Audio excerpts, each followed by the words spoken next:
Hello, my name is Kris Nelson. My site is evolveconsciousness.org, and this is another episode of the Great Work Launchpad. This is the Great Work Launchpad, episode 22, continuation of shadow work, part 20, and a continuation of fear or love, and this is part 5 in fear or love.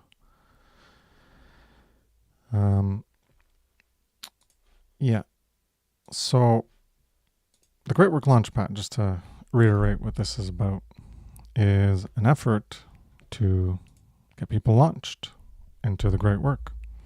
And that means to activate yourself, to light a fire under your arse and get involved in the effort to end human slavery. That's essentially what we're talking about. To end the preponderance of immoral behavior, to get people to stop being immoral. And the only way that can happen is by people understanding what morality is, so that they can choose to consciously be more moral through having that conscience of the objective difference between right and wrong, and then take up that mantle, take up that burden, bear that weight to continue spreading that fire, that knowledge, so that other people can do the same, change themselves, and help influence to change others. Hey Jerry, how's it going? Going good, Chris. How are you? All right. Knocking things around. So that's a little intro of what the purpose of what this is all about. And what we're talking about in shadow work is these barriers. That was the first episode. Episode 3 was the first shadow work one. It was initially called Barriers to Initiation, Facing the Mirror. That's what we're talking about facing yourself. So stop pointing your fingers out, looking out there at everybody else and all the machinations and the flavor of the day and flavor of the week of this is happening, that happened, that goes on forever. And really look at yourself and what you can do to end evil, end immorality, end our enslavement. And that is through ultimately moral education and peripheral things that lead people towards an accurate understanding of objective morality. That's one thing I can mention is, the latest flavor was the Charlie Kirk assassination, and then you have people focusing on that. And, none of that is going to end our enslavement, talking about that. But that's the easy content I've mentioned before. It's what's happening. So, you can talk about it. And I'd say specifically with the goal of, for the dunces who don't understand why it's immoral, why that was an immoral thing to do, well, then you can explain it in the context of why it's immoral. Or, and then why any action like that shouldn't be engaged in by anybody, not just for that individual, but for any individual. So you can explain how it's immoral. And also can explain how, focusing on this event or any other event is essentially a distraction, because what you're not doing is actually the great work of ending evil. So when you're going to focus on that, you're not focusing on actually the aspects that are going to create a moral world, to restore true freedom. So it's not very effective in the great work, and so you're not actually doing the great work. And plenty of people might think that they are, but they're not. And that's what I've been talking about lately, is this alchemical gold. And when you're actually doing the great work, that's when you can say you've stepped into the capacity of having reconstituted yourself into a more purified form, where you're actually working towards creating true freedom. And all these distractions don't help us get to that goal. They just get more views, get some easy content to talk about maybe, because it's an event and you can talk about the event. But it's not talking about the deeper philosophical understandings, which is what is required in order for people to align themselves with objective morality and thereby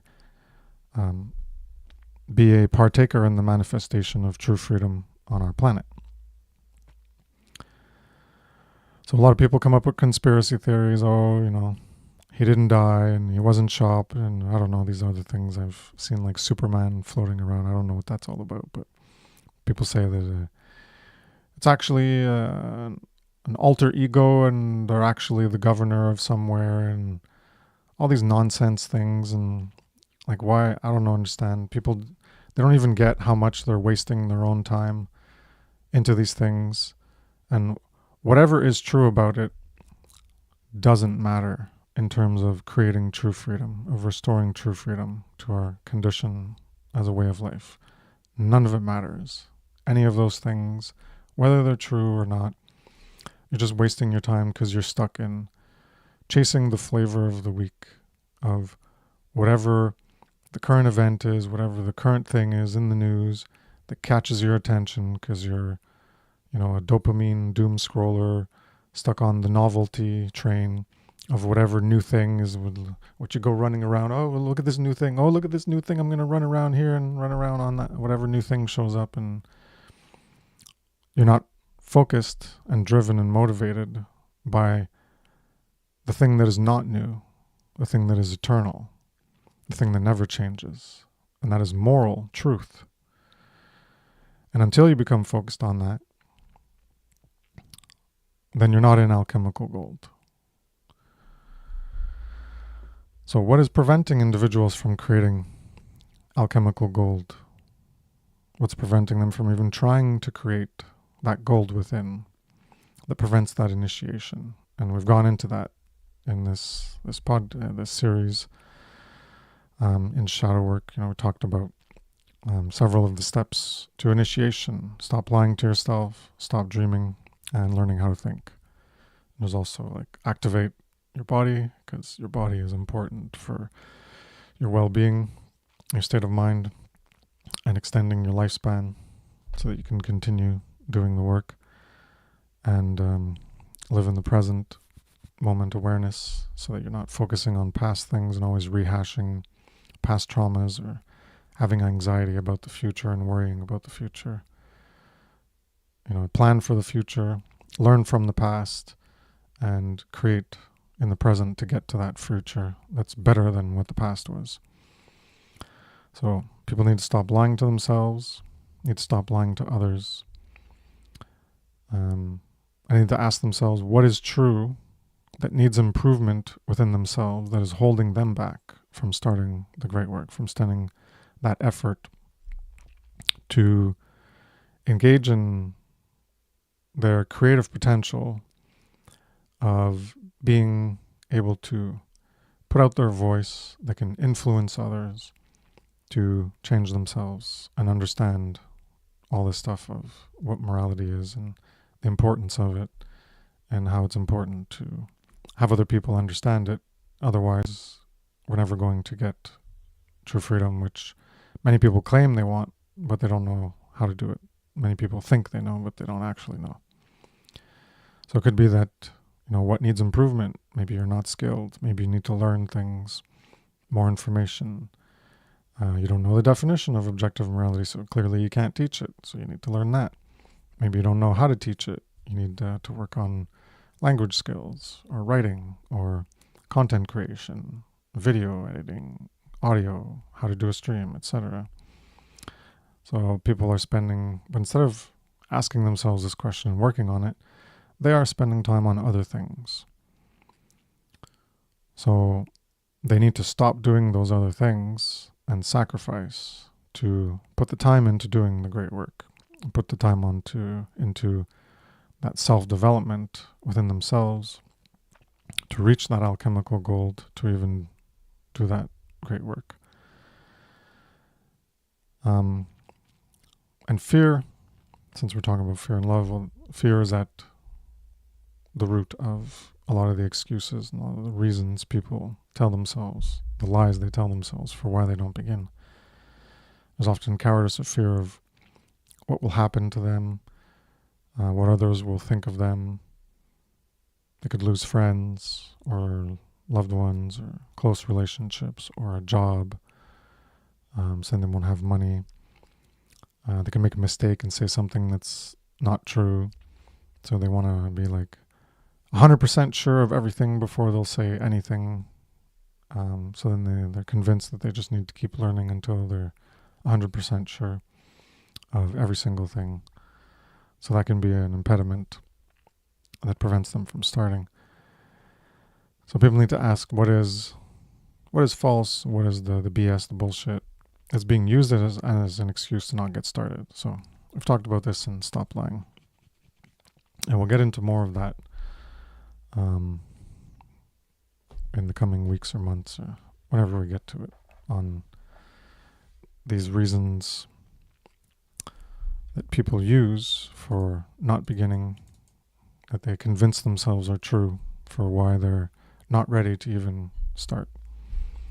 So fear is holding you back, holding them back from doing the work to end not only human enslavement, but your own enslavement. Your own enslavement is not, you're not engaging in the work to end even your own enslavement because of these fears that are holding you back. So you're essentially, not literally, but figuratively, cowering in a corner and doing nothing about your own enslavement. Because your own enslavement is tied to the enslavement of everyone. Because true freedom is for all and by all. You're not going to get there on your own. You're not going to be free all by yourself. Because that's a collective condition. So I'll pass it off to you, Jerry, if you wanted to add anything to that. Great points, Chris. I think right now the struggle is that we have a group of people that want to control others, even though you really can't do this in reality. And then you have the other group of people. Let me just say that this group of people I just mentioned, they're a small amount of people. They're the psychopaths, right? They lack that emotional side of them. And some of them are secondary psychopaths. And then you have this other side of people that are cowards, that aren't taking action because they're in fear. And I think I'm great at this because since I'm just starting off, I can kind of mention what's held me back. And absolutely, it's fear. It's, as you just mentioned, Chris, oh, I don't know enough. I don't know this 100% for certain.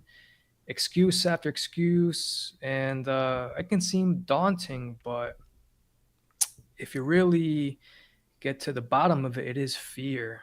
So I'm glad that you're tackling this.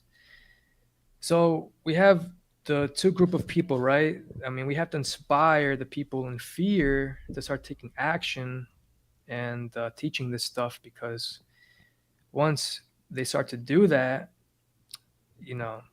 then we can have a moral world. So that's what I got so far. Cool. Yeah, absolutely. That's, when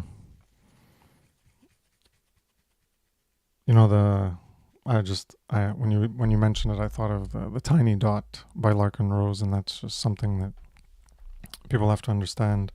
And ultimately, when you develop the courage, when enough of us develop the courage, ideally,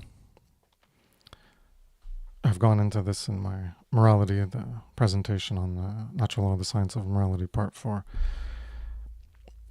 that ideally we do it through informing others, and more people become aware. The more content that gets out there, the more people can be influenced by it. It's like imagine if there were, of all the content on, let's say, YouTube, let's say there's 100,000 videos that come out a day. Imagine if out of those 100,000 videos, 50,000 of them were dealing with, the important stuff. So it could be ultimately moral truth is the most important. So understanding that, or the psychology aspect, the shadow work, all the things that lead to that. Imagine if half the content every day, do you think people could ignore it for long? Maybe 1 day, 2 days, a week? What would they do if half of the content everywhere was about this? Well, they would have no choice but to, like, why is this here? Why is this everywhere? Oh, I got to look into it. And they got to look into it. See, that's the goal we're trying to reach. And it takes more people doing it, more people creating content. It could be, there's not just YouTube. There's, it could be Twitter. Just, I'm not a fan of Twitter. I never have been, just because of the short attention span thing. And you can't say, you can't explain things very well with whatever, 130 characters or whatever it is. But there's there. And then there's, like, Substack is popular now. So there you can do, like, full explanations. So that's more like a centralized marketplace for, like, a blog, which is very useful for interaction and propagation of ideas. You could do it on Facebook, which is, like, kind of dead and censored, and YouTube is too. But so the idea is, optimally, you do it without having to use physical force. But if that doesn't work, if there's enough of them, just like in the American Revolution, obviously getting help from other monarchies and other powers of authority to help them combat another power of authority, But ideally, if you get, like, a certain amount of people,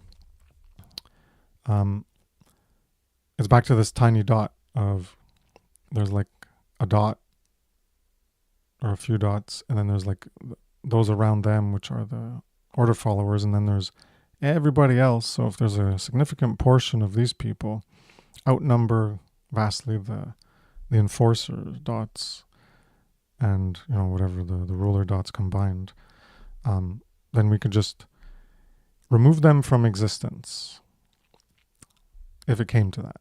And it doesn't have to come to that. We could do it, as I said, without physical force. But all this is, as you mentioned, requires courage.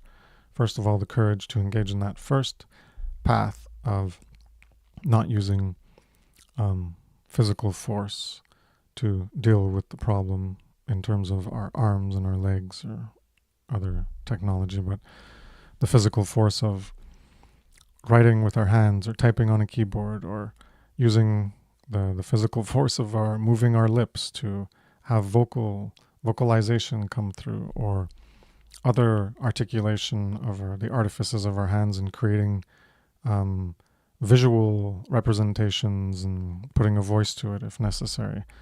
All these are physical forces, but they're not the greater physical force of physical contact force, I guess I could say. So either way requires courage. One is a lot more painful and bloody and to be dearly avoided until it's necessary. So that's why we're here doing this, because this is the pathway. Because even if you do it, you're like, oh no, let's just do the second path of that physical contact force. Well, then you just end up going in circles, because what isn't being achieved is the first part of people acquiring knowledge of objective morality and applying it in their lives. So then you just end up recreating the same problem over and over until that first part is done. So ultimately, this is what has to be done, even if the second part is unfortunately last resort. You still have to do the first part, even in those cases. So this is always the only solution. And that's what people need to do. They need to develop the courage. So things they can ask themselves, since they're in the fear mindset, talking about the involutionary force, they are serving, not actively, but I guess passively, the involutionary force because they're in fear. So they're engaging in what I've referred to as immorality level 2, not immorality level 1. Immorality level 1 is those 7 true deadly sins of murder, rape, assault, trespass, theft, coercion, and willful deception. Those are the basic levels of morality that you can stop doing. So those are actions that are technically easier to... It's a modality that's easier to engage in because it's about stopping to do something. So it's apophatic. You just stop doing something, stop doing these things. The immorality level 2 is when you're not engaging in the great work because you're being complicit in the perpetuation of the enslavement and the restriction of our freedoms. And that's harder because it requires doing something. See, the basic immoralities, you just have to stop doing something. You don't have to actually do anything. You have to do work on yourself, but you're not actually doing any more physical actions. You're not doing things. But when you have to do the great work, that's a lot harder because you have to actually do things. You have to take your time and you have to take effort and energy and your attention. And that's a lot more difficult. And that's what people need to engage in. And so when they're not doing this, they're engaged in an immorality level 2. It's not the harsh, the more severe level of immorality, but it's a lesser form of immorality because you're still complicit. So anyone's interested, you can check out that 8-hour presentation on morality. It's near the end-ish, I guess in the last hour or two. I don't remember. But yeah, deals with complicity. And I break that down in detail. But back to what I was talking about. You're serving this involutionary force, and you don't know it, but you are. That's that lower level immorality. So you need to ask the questions of why you're not doing it and what you really want. So what do you really want? And do you really want what you say you want? So you can say you want things, but if you just say you want things and you're not doing anything to try to get it, then do you really want that? Well, probably not, because you're not putting that care towards what you want. So you have a desire, but you don't desire it strongly enough in order to do something about it, to act on it. And so you can say, well, what do you really want? Do you want freedom? Do you want no slavery? Do you want, another way, do you want health or do you want to be sick? So if you want health, there's requirements for it, right? You can say you want anything, but then you have to act to try to get it. So if you want health, it doesn't just come to you based on you doing whatever you want. You're just going to eat a bunch of junk food. Well, you're probably not going to be healthy. And the same is true with if you want freedom and you don't want to be enslaved. Well, you have to understand that you actually are enslaved. So then if you don't want to be enslaved, well, you have to act on how you're going to create that. So if you don't act, then you don't really want it that much. And for most people, it's more like they'll take it if it comes. So even if they learn about the condition of enslavement and that true freedom's a possibility, well, they're not really willing to engage in too much effort to make true freedom happen. They're more like, yeah, I want freedom, but I'm not going to, try to make it happen. I'm just going, but if you're offering it, I'll take it. If you're going to do the work and make it happen, then hey, sure, I'll welcome that. So they'll just take it if it comes, if it's offered to them. But otherwise, they won't put in much effort or work to try to get what they say they want, what they claim they want. So if you won't act to get it, then don't say you really want it. If you're like, oh yeah, I want freedom. People in the truth and freedom movement, they want freedom, but they're not really acting to get what they say they want. So then this is how they're lying to themselves, is they're telling themselves that they want it, but they're not actually willing to act to get what they want. So, stop bullshitting yourself that you actually want freedom. What you're more in the mindset of is you'll take it if it comes. If other people do the work to make it happen, then you'll cheer them on from the sidelines as a spectator, watching the movie of life go by.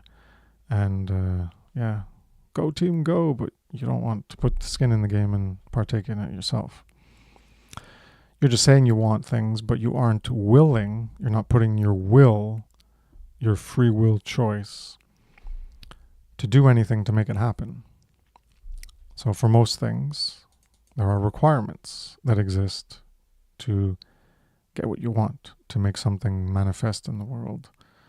And that requires action to fulfill those requirements. You need to apply your will into an action to attain the requirements that are necessary. And it could be that those requirements are complex. To get what you want, you might have many steps of requirements, like getting health or freedom. You have different requirements, and there could be, well, you have to do one thing first before you get to the next thing, to the next thing, to the next thing, to the next thing, which then gets you what you want.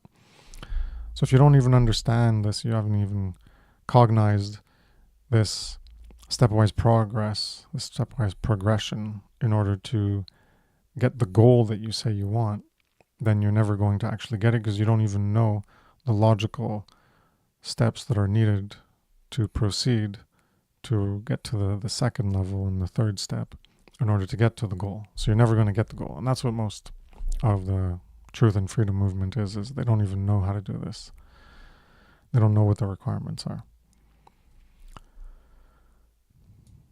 So if you have those requirements, or if you think you do, then are you working towards attaining and fulfilling those requirements? If you are, then you can say you really want it. You say, I want freedom, and I know what the requirements are, and it takes this, before this, before this, before this, to finally get to that end. Then you can say you really want it, because you're actually working towards it. Because that means you're actually engaging in actions, and you're trying to make it happen, that thing that you want. So you can actually say that you want it. And it's not something you're going to get overnight. It takes work. Other things in your life, it might be, I want a glass of water. Was the glass of water just going to come to you? No, but within 10 seconds, you could have a glass of water in front of you if you act upon the requirements, which is to go get a vessel of some kind, which is capable of retaining a liquid, and then you put water into it. And then the third step is you finally reach the goal of getting your glass of water. So there are requirements. And if you're going to act to get it, then you're going to get it. A lot of things don't happen overnight, and some things are pretty quick, but they all require action. So it takes time, and you have to have sustained effort and sustained will and persistence in applying your actions. And that's especially true for creating true freedom, because the reality is, at this state,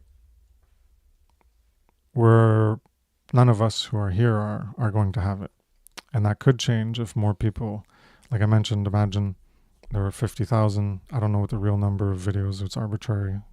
Half of the videos every day created on YouTube and TikTok.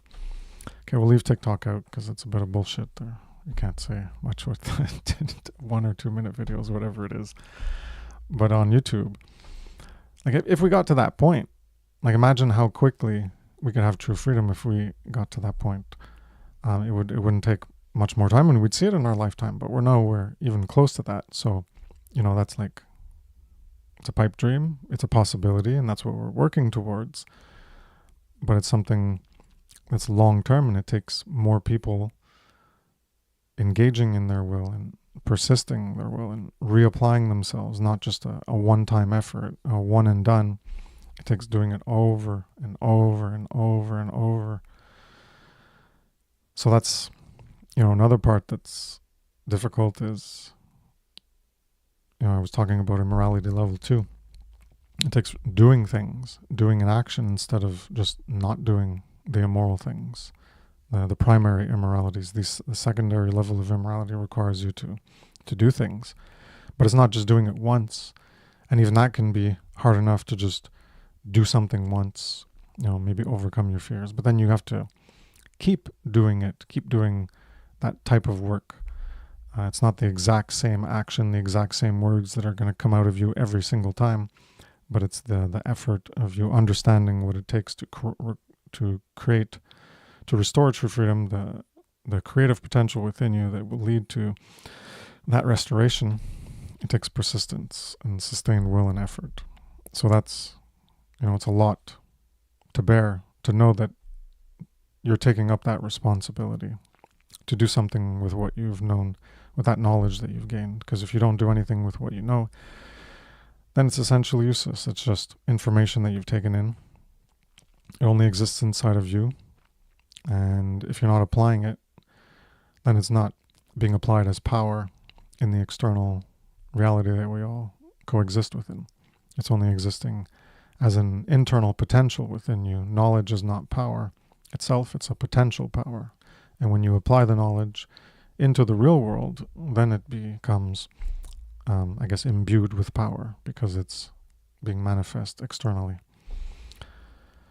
So before you work on creating the positive things, you have to at least stop creating the negative for yourself and for others. And that's why, immorality level 1, you got to start with that. So that's the stopping to doing things, the apophatic aspect. And then you can try to create the positive things, like true freedom. You got to stop creating them for yourself and then influence other people to stop doing that. And they influence others. And then everyone can stop creating those negative things for themselves and for others in the aggregate. And we can finally get a better world that,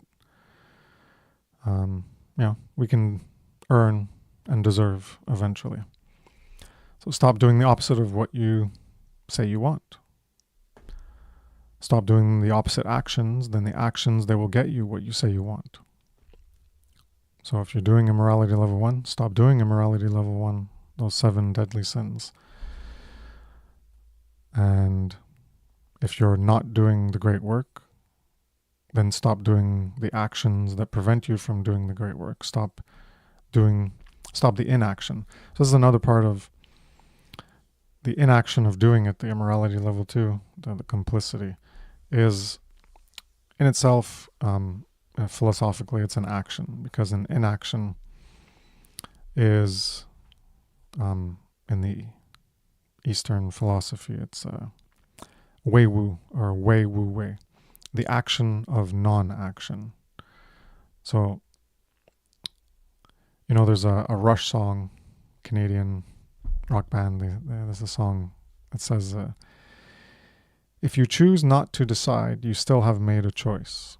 So no matter what, we have choice, and we're always deciding things. And if you choose not to act, if you choose not to do the great work, if you're not doing the great work, that's an action in a sense, because it's a choice to do nothing as opposed to a choice to do something. So your will is being applied to do other things, to do not that and to do something else, as opposed to not doing those other things, to sacrifice those other things that you may prefer to want to do, and instead do those things that you don't want to do, take up that burden, that responsibility, and do the great work. And so that's what you need to do, is stop doing the opposite actions, which is everything else that isn't doing the great work. Well, you need to sacrifice those and stop doing some of them so that you do the actual actions that will get you what you say you want, which is, apparently, you say you want freedom, you say you don't want to be enslaved, which you are. So then you have to choose where you're going to apply your will and your effort. And you need to stop doing the opposite actions of that will and that effort being applied to create those ends. Pass it to you, Jerry. What you got? No, I appreciate it, Kris. What comes to mind is that nothing new is under the sun, and that we have to be the broken record. It's just repeat it, because what else matters? I mean, this is the most important thing out there, the most important knowledge out there. So we're gonna keep repeating it until people start to take action, really. So I don't know. That's what came to mind. Yeah. that is what it is. That's something I mentioned earlier on in this series. Is what you have is a lot of people. Well, it ties back to what I was saying before, the novelty. People want the new thing. So that's why they talk about the current events, because they're new, and that's what gets people's attention. So people are always on the novelty bandwagon attention train, and that's a lot of people want to create content towards, because they know that that's where they're going to get attention from, is these new things happening. So they tailor to that because they know that people are putting their attention towards those new things, and they'll be seeking out information that relates to those new things, and then they'll desire to continue to follow the person who does content based on those new things, because they're always going to be getting a take on those new things that could be more accurate than what the mainstream is saying. For instance, it could be the truth, or more in line with the truth, or more likely to be true than what the mainstream is saying. So they want to understand the events taking place in the world, the new things happening, but really understand it from a position of what is more likely true than the BS that's being fed through the mainstream media. And I don't remember why I got onto the novelty talk. Oh yeah, you were talking about there's nothing new under the sun. Yeah, so content creators, people think, even people who understand morality and get involved in talking about it, doing the great work, they can fall back on that trap, and they want to tailor to garner an audience and develop an audience, which is usually done based on novelty and new things that are happening. So they're going to try to create new content, and they're going to try to focus their efforts, their creative potential, on creating something new that someone hasn't said before.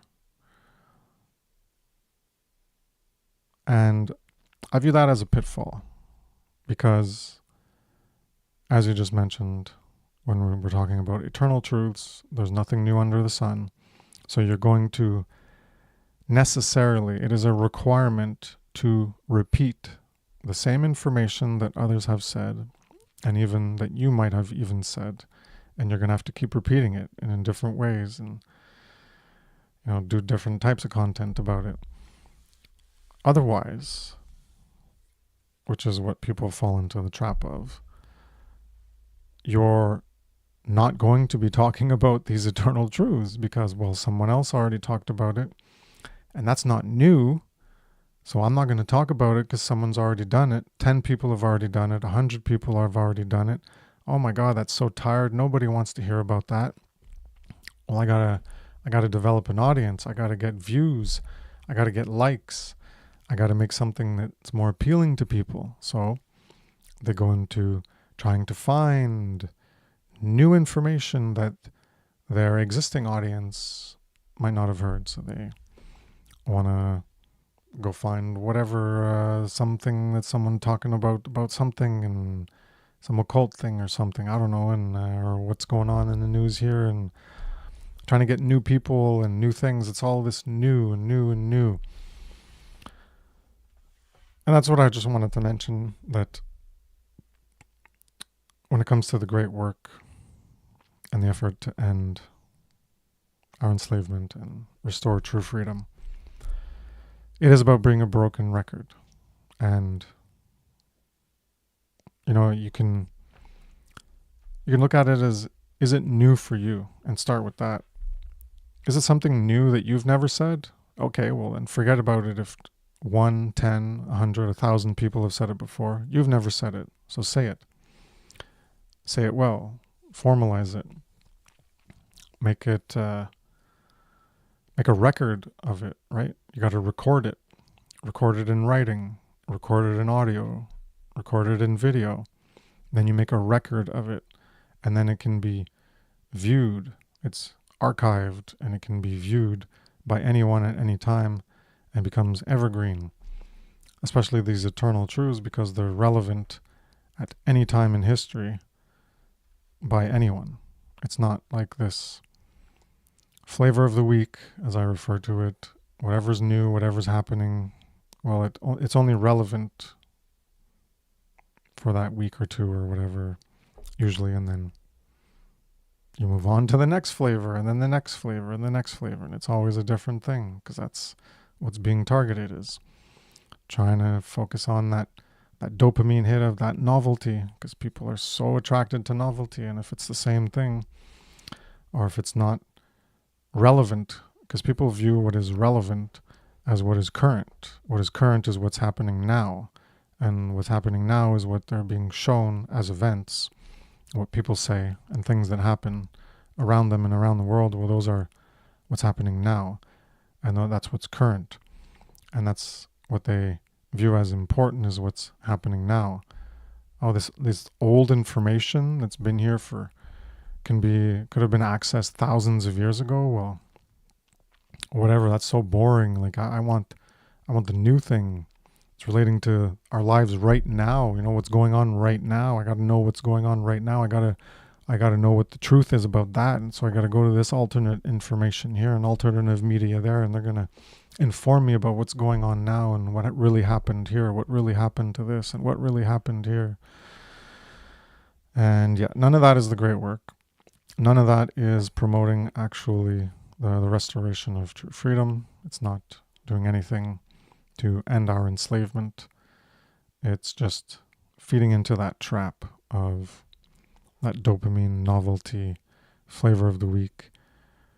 And yeah, you're going to get likes, get views, and more people paying attention probably. But you're not doing the work to end our enslavement. There's the moment. I'm going to take a sip.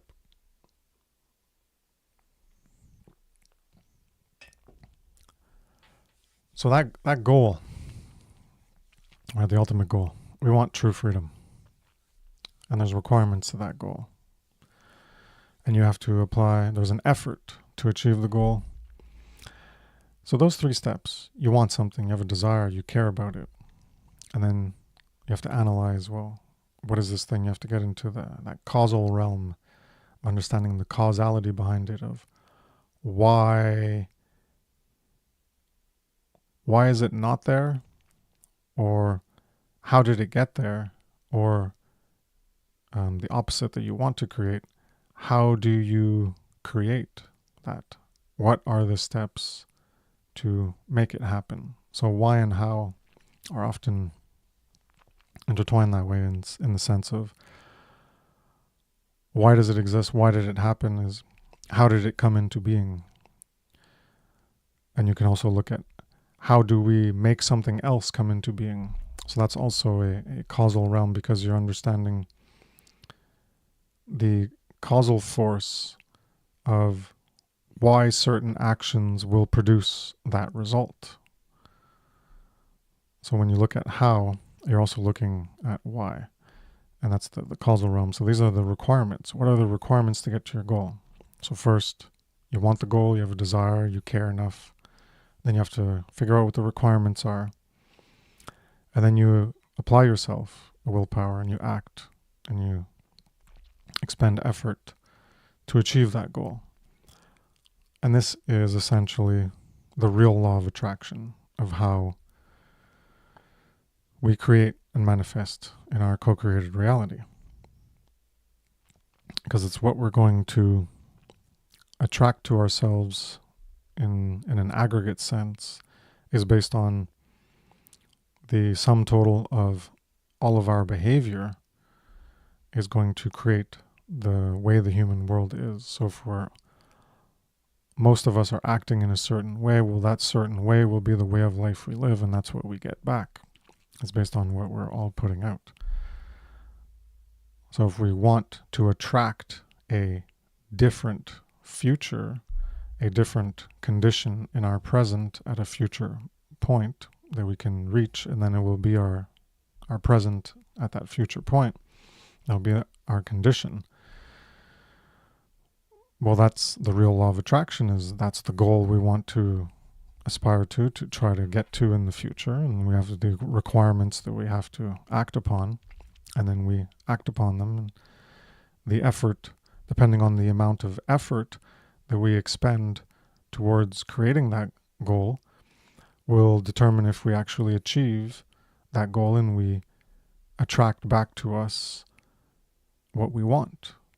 It starts with a want, a desire, and a care, to the requirements, to the effort. And if there's not enough effort, then we're not going to attract back what we say we want. So the majority of people are saying that they want true freedom and this real law of attraction.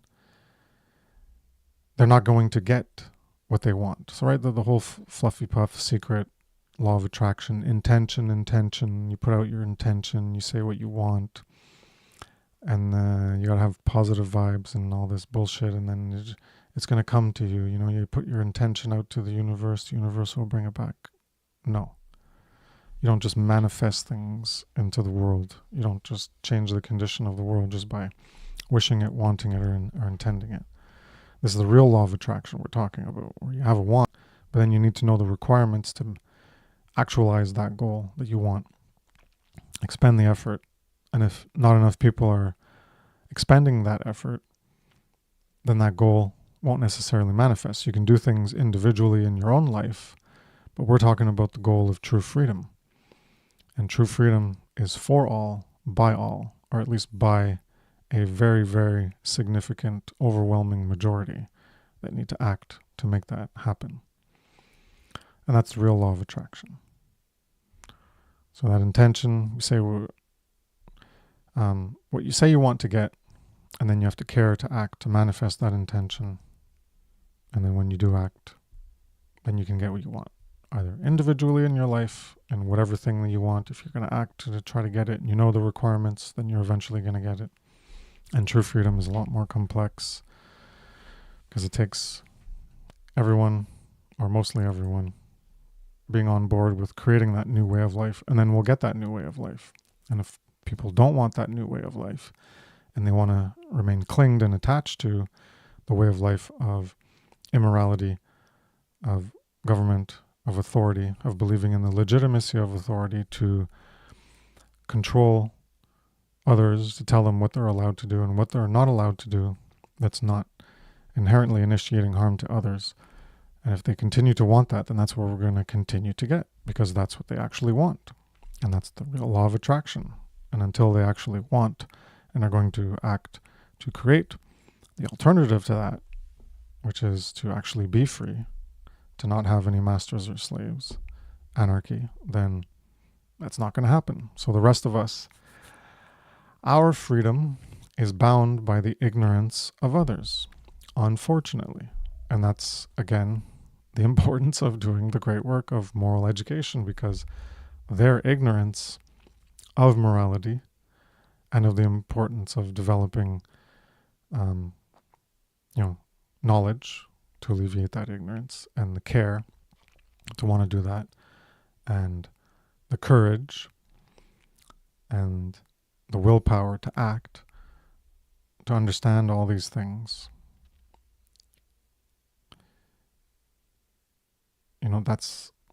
That's why it's important to do that, because their ignorance of all these things is going to prevent that condition of true freedom from manifesting. Their ignorance is going to keep us bound to their ignorance and the result of what their ignorance creates, which is an immoral world, because you can't create a moral world if you don't have the definitive objective knowledge of the difference between right and wrong. So where was I? Right. We're going to get a bit into selfishness. When it comes to wanting freedom and all you care about is your own freedom, you don't actually want true freedom. You just want more freedom, more independence, more liberty for yourself, for you to not be hassled by the man, by the authorities. You want to have more freedom to do what you want to do. You want to have more ability to not be restricted in what you want to do. For them to not be up in your business trying to tell you what to do or what not to do. That's what most people view as freedom, is I want to have a little bit more of this, so they try to eke out a little bit more of that in their personal lives. Now, there's nothing wrong with that. Trying to have more independence, you could try to grow your own food, etc. Get into solar, not be dependent on the energy grid, or a bunch of things you can do to try to have more independence this way. But this isn't true freedom. This is just you having a little more flexibility relative to others and not being as bound to the system, not as integrated and harnessed to the system. So true freedom is for all and by all.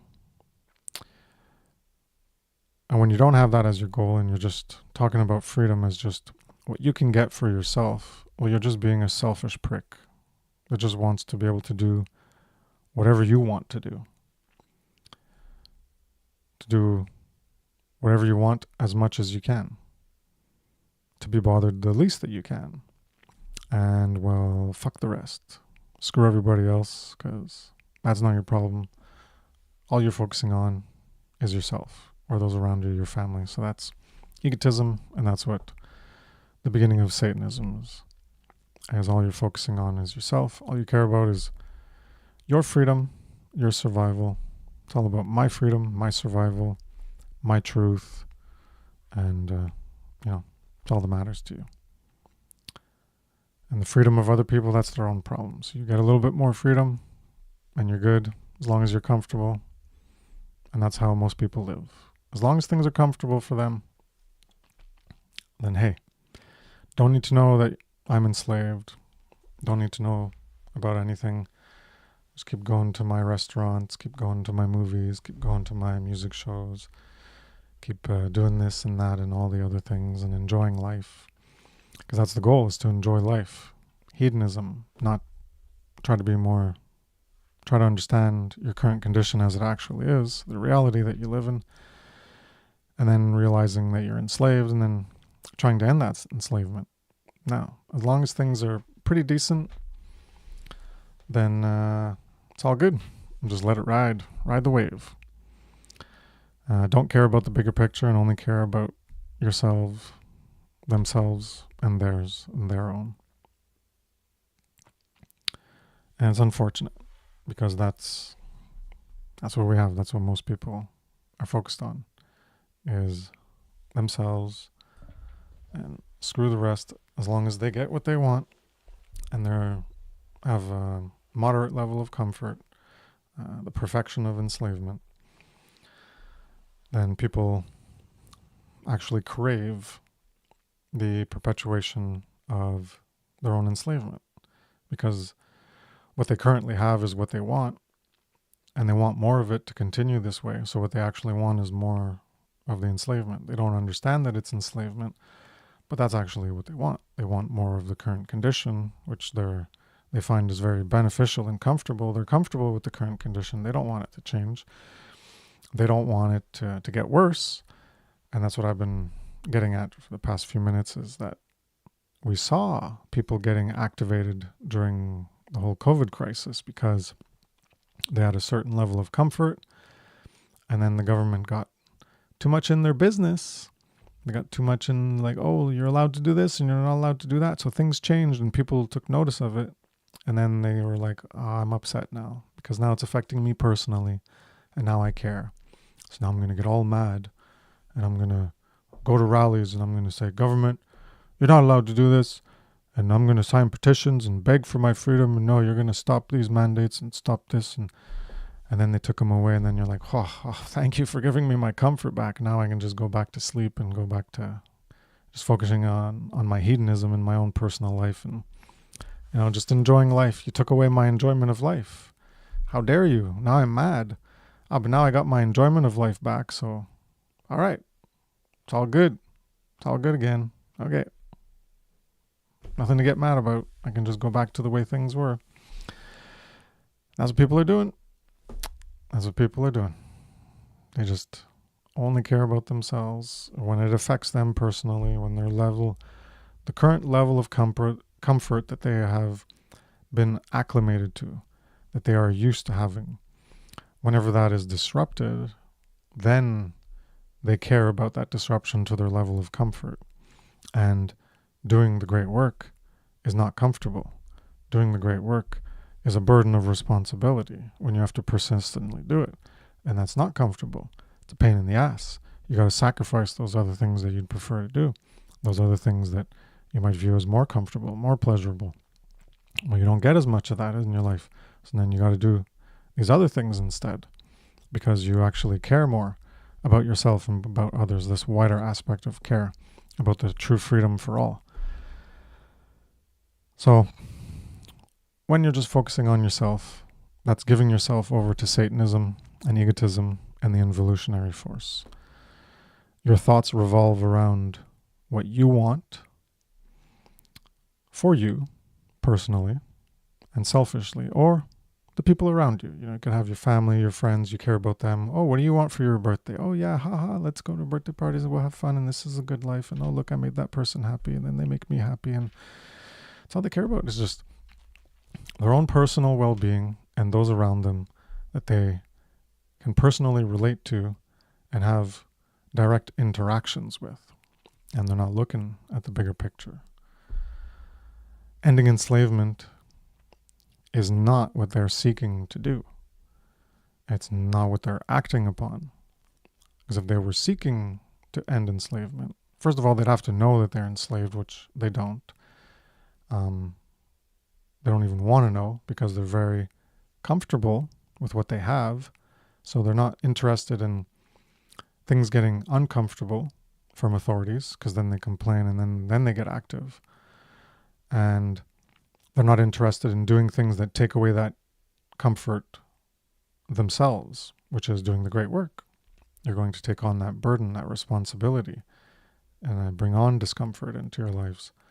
You're going to take away those other things that are more comfortable and more desirable for you. You're going to take that away from yourself. So that reduces the level of comfort in your life. And people don't want that. They don't want the government taking it away, and they don't want to take it away themselves by their own volition. So they're going to not want to know.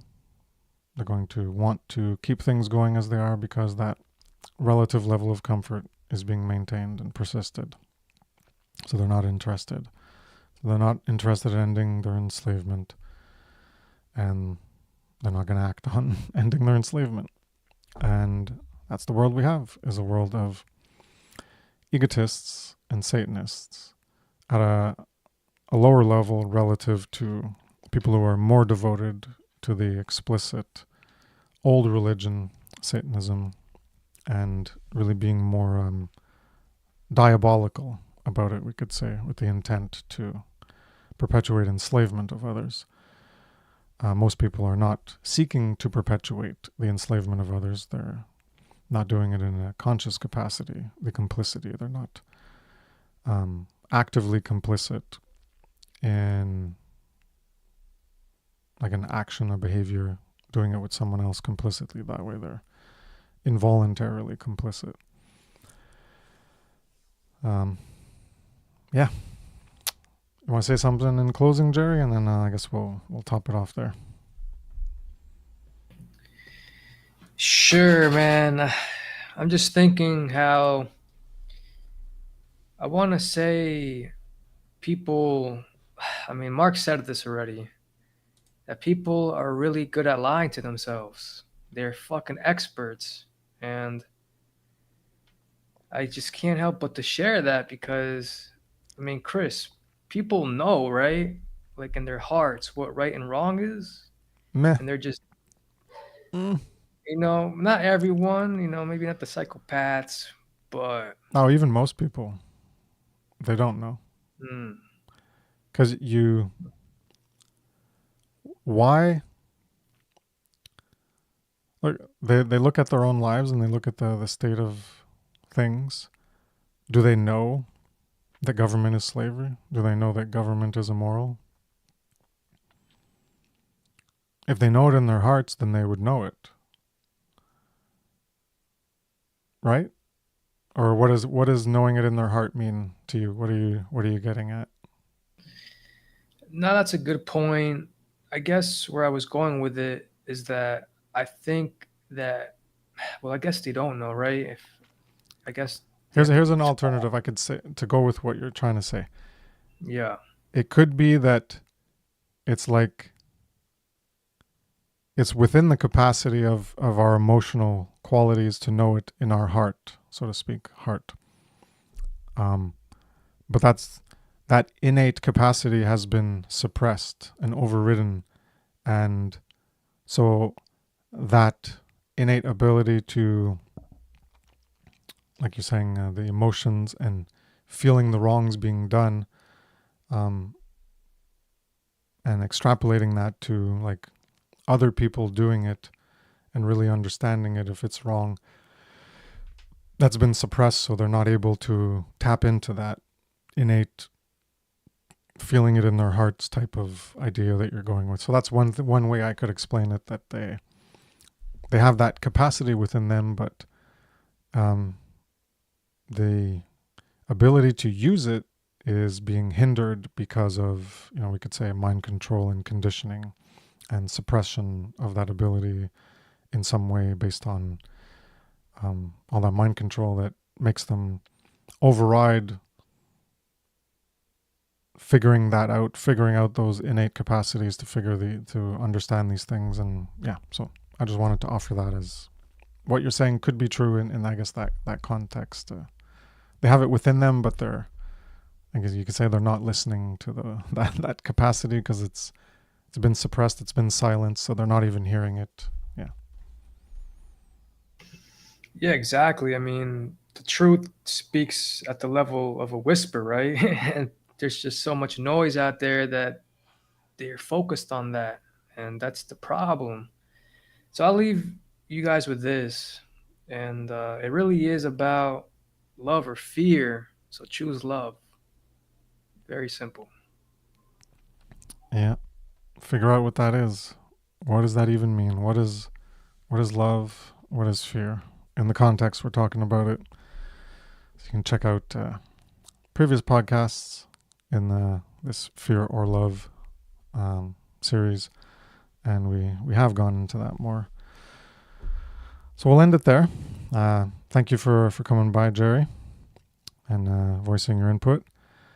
And yeah, be back next week.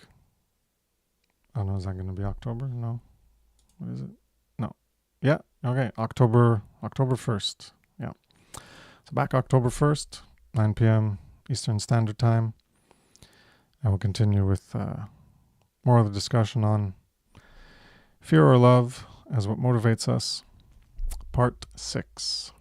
So have a good night. Take care. Peace. Have a good one, Chris.